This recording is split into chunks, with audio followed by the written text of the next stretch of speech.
2500년 전 혼란과 갈등의 시대, 그 속에서 한 권의 책이 태어났습니다. 바로 손자병법. 이 책은 단순한 전쟁의 기술서가 아니었습니다. 그 안에는 승리의 법칙, 전략의 본질, 그리고 인간 심리의 깊은 통찰이 담겨 있었죠. 손자는 말했습니다. 전쟁에서 최고의 승리는 싸우지 않고 이기는 것이다. 이 말은 오늘날 우리에게도 여전히 강력한 메시지를 전달합니다. 전쟁터는 이제 더 이상 칼과 방패가 맞부딪히는 곳이 아닙니다. 오늘날의 전쟁은 비즈니스 세계의 치열한 경쟁 속에서, 사람들과의 관계 속에서, 그리고 우리 자신과의 싸움 속에서 벌어지고 있습니다. 여러분은 매일 전투를 치르고 있지 않나요? 회의실에서, 업무에서, 인간관계에서, 때로는 꿈을 이루기 위해 자기 자신과 싸우는 그 순간들. 그런데 우리는 과연 얼마나 현명한 전략을 가지고 이 전투에 임하고 있을까요? 혹시 이렇게 생각하지는 않으셨나요? 싸움은 피할 수 없다. 노력만 하면 이길 수 있다. 하지만 손자는 우리에게 묻습니다. 당신은 스스로를 알고 상대를 알고 있는가?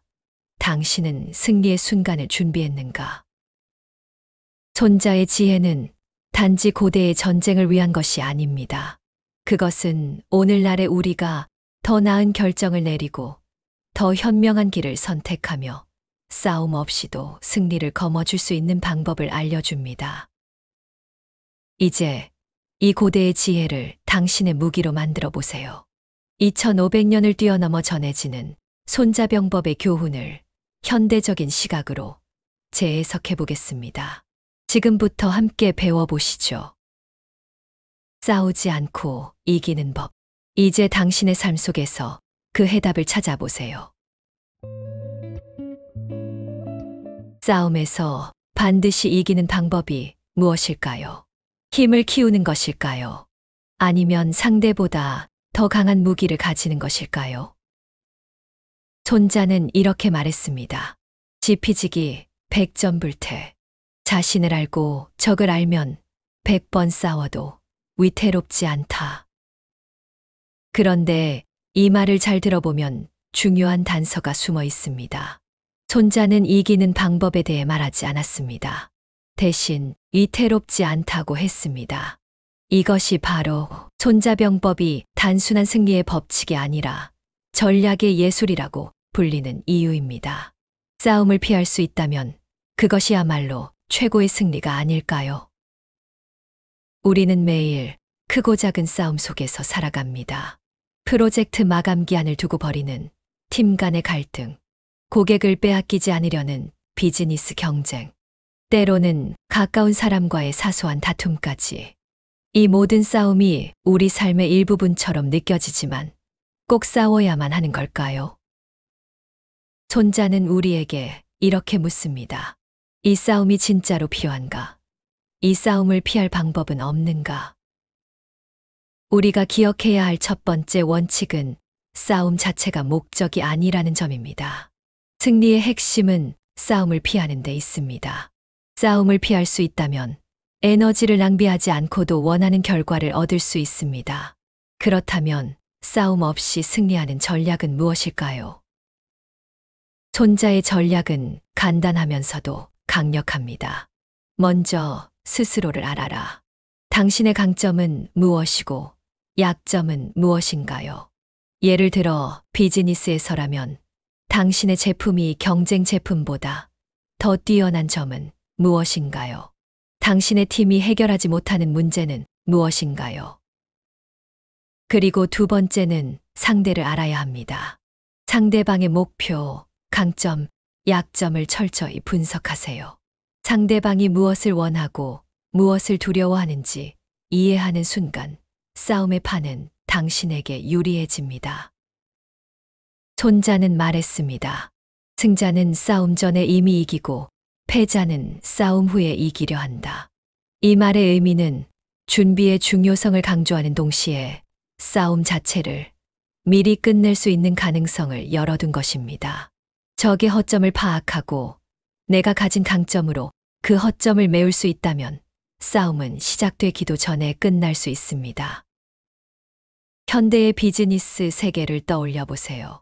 대기업 간의 치열한 경쟁 속에서도 누군가는 싸움을 피하며 성장합니다. 적절한 시장 조사, 경쟁사의 약점을 이용한 포지셔닝, 그리고 고객의 심리를 이해하는 것. 이 모든 것이 싸우지 않고 이기는 전략의 일부입니다. 싸움 없이 승리하는 것. 그것은 단순히 상대를 압도하는 것이 아닙니다. 그것은 상대를 내 편으로 만들거나 아예 싸움의 필요성을 없애는 것입니다. 그렇게 함으로써 우리는 더 큰 에너지를 우리의 목표와 성장에 쏟을 수 있게 됩니다. 지피지기, 백전불태. 자신을 알고 상대를 알면 위태로울 일이 없습니다. 싸움을 피하는 것이 곧 승리의 시작입니다. 이제 질문해 보세요. 나는 나 자신을 얼마나 알고 있는가? 나는 상대를 얼마나 연구했는가? 그리고 이 싸움이 진짜 필요한가? 이 세 가지 질문에 답할 수 있다면 당신은 이미 손자의 전략을 삶에 적용하기 시작한 것입니다. 싸움은 선택이 아니라 전략입니다. 싸우지 않고 이기는 법. 그것이야말로 최고의 기술이자 예술입니다. 기회는 누구에게나 찾아옵니다. 하지만 그 기회를 잡는 사람은 누구일까요? 많은 사람들이 이렇게 말합니다. 운이 좋았겠지. 그런데 정말 그럴까요? 손자는 이렇게 말했습니다. 승자는 전쟁 전에 이미 이기고 패자는 전쟁 후에야 이기려 한다. 이 문장은 단순히 준비하라는 말을 넘어서 준비와 승리의 본질을 보여줍니다. 승리란 전쟁터에서 벌어지는 게 아닙니다. 이미 전쟁이 시작되기 전에 준비 과정에서 결정되는 것이죠. 여러분은 얼마나 준비되어 있나요? 기회는 언제나 예고 없이 찾아옵니다. 그리고 그 순간 준비된 사람과 준비되지 않은 사람의 차이는 극명하게 드러납니다. 준비되지 않은 사람은 기회가 눈앞에 있어도 두려움에 사로잡힙니다. 내가 이걸 해낼 수 있을까?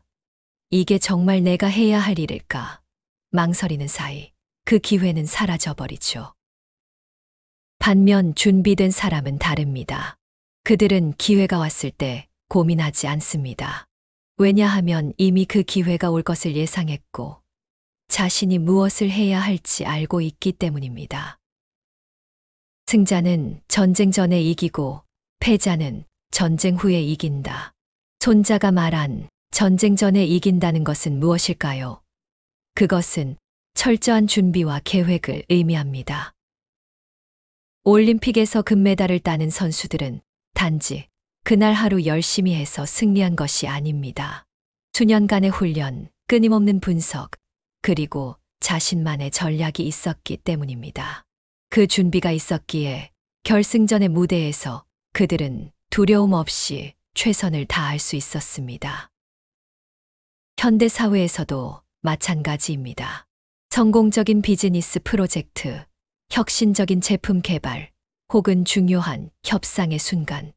모든 성과는 그 순간에 이루어진 것이 아니라 그 이전에 철저히 준비된 노력의 결과입니다.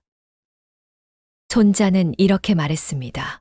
적이 오기를 기다리지 말고 내가 준비된 상태에서 적을 맞이하라.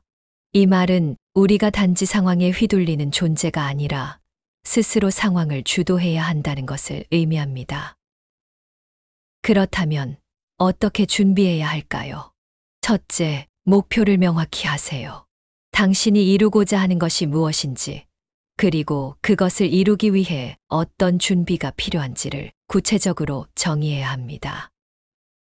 둘째, 상황을 분석하세요.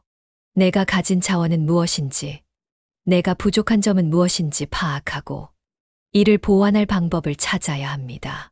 그리고 경쟁자는 누구인지, 그들의 강점과 약점은 무엇인지 철저히 분석하세요. 셋째, 실천 가능한 계획을 세우고 끊임없이 실행하세요. 준비는 단순히 머릿속에서 이루어지는 것이 아닙니다. 계획이 구체적일수록, 그리고 그것을 실행할수록 당신은 더 큰 자신감을 가질 수 있습니다.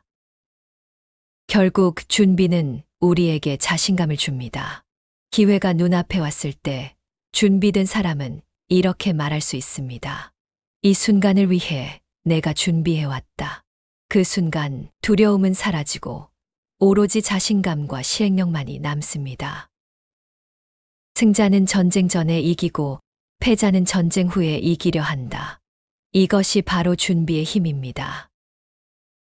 기회는 언젠가 여러분 앞에 찾아올 것입니다. 그때를 위해 지금 여러분은 무엇을 준비하고 있나요? 준비된 자만이 기회를 잡습니다. 손자가 말한 선승의 지혜를 여러분의 삶에 적용해 보세요.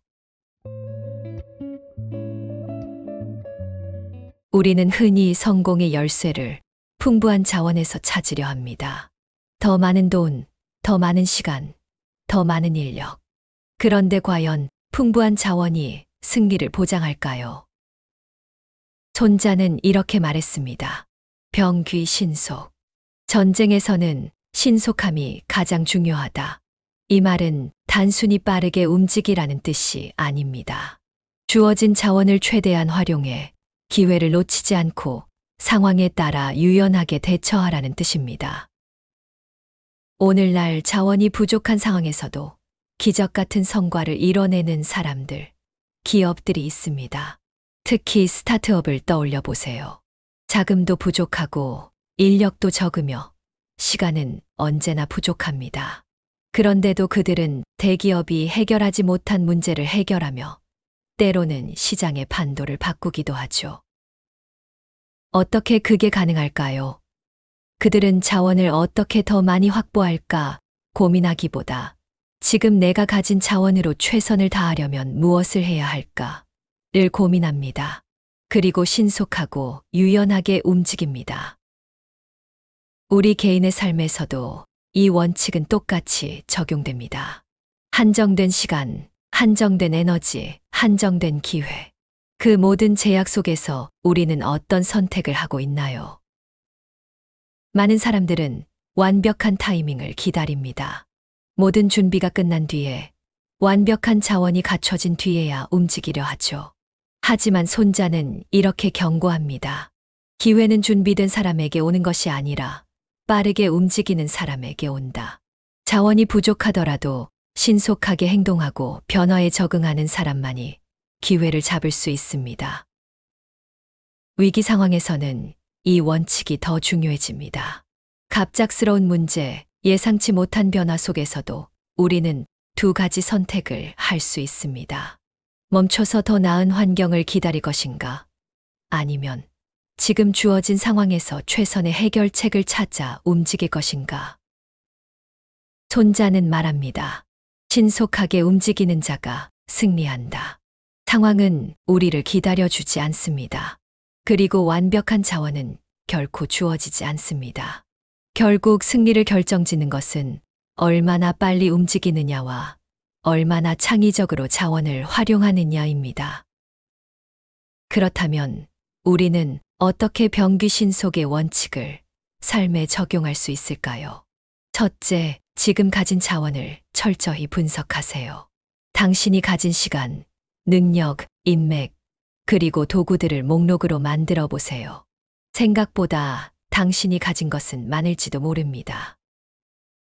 둘째, 우선순위를 정하세요. 모든 일을 한꺼번에 잘하려고 하면 아무 일도 제대로 하지 못합니다. 손자는 한 번에 모든 전선을 열지 말라고 경고했습니다. 당장 가장 중요한 것에 집중하고 나머지는 과감히 미뤄두세요. 셋째, 결정하고 바로 실행하세요. 우리는 종종 완벽한 결정을 내리기 위해 너무 많은 시간을 사용합니다. 하지만 손자는 완벽한 계획보다 빠른 시행이 더 중요하다고 가르쳤습니다. 결정이 완벽하지 않아도 행동을 통해 부족한 점을 채워나갈 수 있습니다. 결국 자원의 부족함은 우리가 더 창의적으로 사고하고 더 빠르게 움직이게 하는 원동력이 됩니다. 어떤 사람은 시간 부족을 핑계로 포기하고 또 어떤 사람은 그 제한 속에서 최선의 결과를 만들어냅니다. 병귀신속.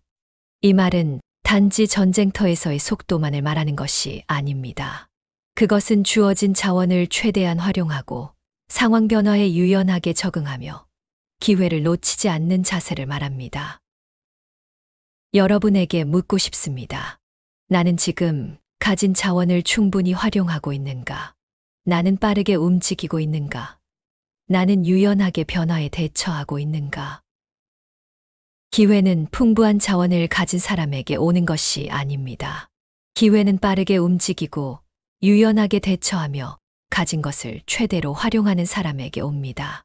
이제 여러분의 삶 속에서 병귀신속의 정신을 실천해 보세요. 자원을 최대한 활용하라. 성공은 자원이 많아서 오는 것이 아닙니다. 성공은 자원을 어떻게 쓰느냐에 달려 있습니다. 그리고 그것을 결정하는 것은 바로 지금 여러분의 선택입니다. 모든 전투는 힘으로만 결정되지 않습니다.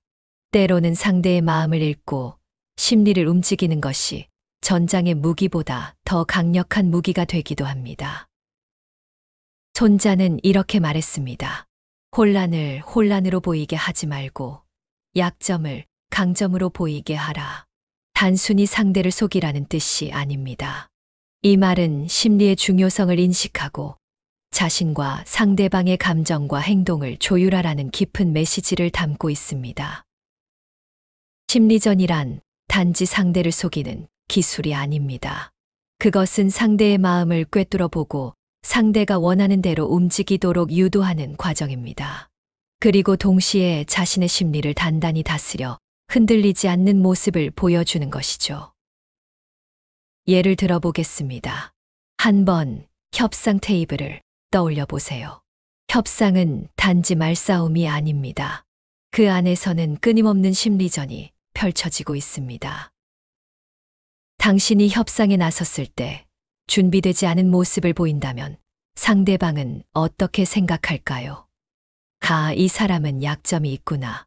상대는 그 약점을 파고들며 당신을 끌고 다니려고 할 것입니다. 하지만 반대로 당신이 준비된 모습을 보이기만 해도 상대는 스스로 불리하다고 느낄 수 있습니다. 이 사람은 철저히 준비했구나. 내가 쉽게 이길 상대가 아니구나. 심리전은 여기서 이미 승부가 결정되는 것입니다. 손자는 또한 이렇게 말했습니다. 상대를 혼란에 빠뜨리려면 먼저 자신이 혼란에 빠지지 않아야 한다. 심리전의 핵심은 상대의 약점을 활용하는 것이지만 그 전에 자신의 마음을 다스려야 합니다. 상대의 도발에 휘둘리지 않고 자신의 페이스를 유지하는 것이 가장 중요한 첫걸음입니다. 한 유명한 협상가의 이야기를 들려드리겠습니다. 그는 항상 협상 테이블에 앉기 전에 이렇게 말하곤 했습니다. 내가 지금 어떤 심리 상태인지 점검하라. 나는 상대의 말을 듣고 감정적으로 반응하고 있는가? 아니면 전략적으로 반응하고 있는가? 이 단순한 질문 하나가 그의 협상에서 큰 차이를 만들어냈습니다. 왜냐하면 감정적으로 반응하는 순간 당신은 이미 상대의 심리전에서 말려들고 있는 것이기 때문입니다. 반면에 전략적으로 반응하면 당신은 심리전을 주도할 수 있습니다. 현대 사회에서는 심리전이 더 중요해지고 있습니다. 스포츠 경기에서의 선수들, 법정에서의 변호사들, 비즈니스 미팅에서의 리더들까지 그들은 상대의 심리를 읽고 그들의 감정과 행동을 유도함으로써 승리를 만들어냅니다. 그렇다면 우리는 어떻게 심리전을 이기는 힘을 기를 수 있을까요? 첫째, 상대를 관찰하세요. 상대의 표정, 몸짓, 말투를 주의 깊게 살펴보세요. 그들은 자신도 모르게 감정과 생각을 드러내고 있을 것입니다. 그리고 그들이 가장 두려워하는 것이 무엇인지, 가장 원하는 것이 무엇인지 파악하세요. 둘째, 자신을 다스리세요. 심리전은 상대를 움직이는 것도 중요하지만 그보다 먼저 자신의 심리를 지배해야 합니다. 긴장감 속에서도 평정심을 유지하고 감정을 드러내지 않는 연습이 필요합니다. 손자는 말했습니다. 자신을 아는 자는 100번 싸워도 위태롭지 않다. 내가 어떤 상황에서 흔들리는지, 무엇에 약한지를 스스로 깨달아야 상대에게 휘둘리지 않을 수 있습니다. 셋째, 심리적 우위를 점하세요. 심리전의 핵심은 상대가 당신을 과소평가하거나 반대로 과대평가하도록 만드는 것입니다. 혼란한 상황에서도 여유 있는 모습을 보이고 약점을 강점처럼 보여주세요. 그 작은 행동 하나가 상대에게 큰 심리적 압박을 줄 수 있습니다. 결국 심리전에서 승리한다는 것은 단지 상대를 제압하는 것이 아닙니다. 그것은 자신의 마음을 다스리고 상대를 이해하며 그 흐름을 주도하는 것입니다. 혼란을 혼란으로 보이게 하지 말고 약점을 강점으로 보이게 하라. 이 말은 단지 전쟁터에서의 전략이 아닙니다. 우리의 일상, 인간관계, 비즈니스에서도 그대로 적용되는 삶의 지혜입니다. 이제 여러분에게 묻고 싶습니다. 당신은 스스로의 심리를 다스리고 상대의 심리를 읽을 준비가 되었나요? 심리전을 이기는 힘은 단지 기술이 아니라 자신의 마음에서부터 시작됩니다. 손자의 지혜를 통해 여러분도 자신의 삶에서 심리전을 승리로 이끄는 주인공이 되어 보세요. 승리는 강한 무기에서 나오는 것이 아니라 강한 마음에서 시작됩니다.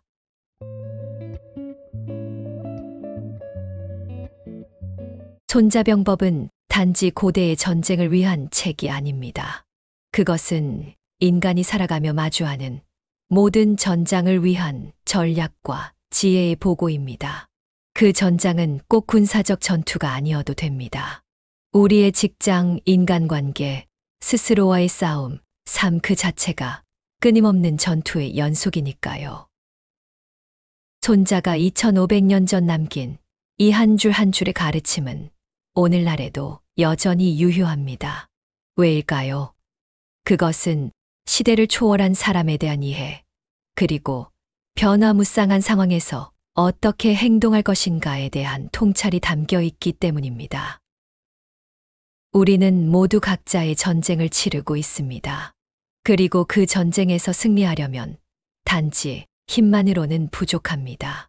무엇이 중요할까요? 바로 전략입니다. 그리고 그 전략은 단지 이기기 위한 것이 아니라 싸움을 피하고 상황을 유리하게 이끌고 스스로를 다스리는 데서 시작됩니다. 최고의 승리는 싸우지 않고 이기는 것이다. 이 단순하면서도 강력한 메시지는 싸움의 방식이 달라졌을 뿐 지금도 변함없이 적용됩니다. 그렇다면 이 지혜를 어떻게 내 삶에 적용할 수 있을까요? 손자병법은 이렇게 우리에게 말합니다. 너 자신을 알라, 상대를 이해하라, 환경을 활용하라, 그리고 모든 것을 준비하라. 이 네 가지 원칙은 우리가 어떤 전장에 있든 삶의 모든 순간에 우리가 사용할 수 있는 강력한 무기가 됩니다. 손자병법은 단순히 고대의 유물이 아닙니다. 그것은 당신의 선택과 행동, 그리고 삶의 방향성을 잡아주는 나침반입니다. 과거의 지혜를 현대적으로 재해석하고 그 안에서 당신만의 무기를 만들어 보세요. 오늘 함께한 이야기가 여러분의 삶의 작은 영감이라도 되었기를 바랍니다. 손자의 지혜는 거창한 전쟁터가 아니라 우리 일상 속에서도 충분히 빛을 발할 수 있습니다. 끝으로 이 여정에 함께하고 싶다면 구독과 좋아요 버튼을 눌러주세요. 여러분의 작은 참여가 저희에게는 큰 힘이 됩니다. 그리고 댓글로 여러분만의 삶의 전장 이야기를 나눠주세요. 어떤 고민이든 어떤 도전이든 함께 풀어가겠습니다. 손자병법의 지혜가 여러분의 하루에 그리고 인생에 큰 무기가 되길 바랍니다. 지금까지 함께 해주셔서 감사합니다.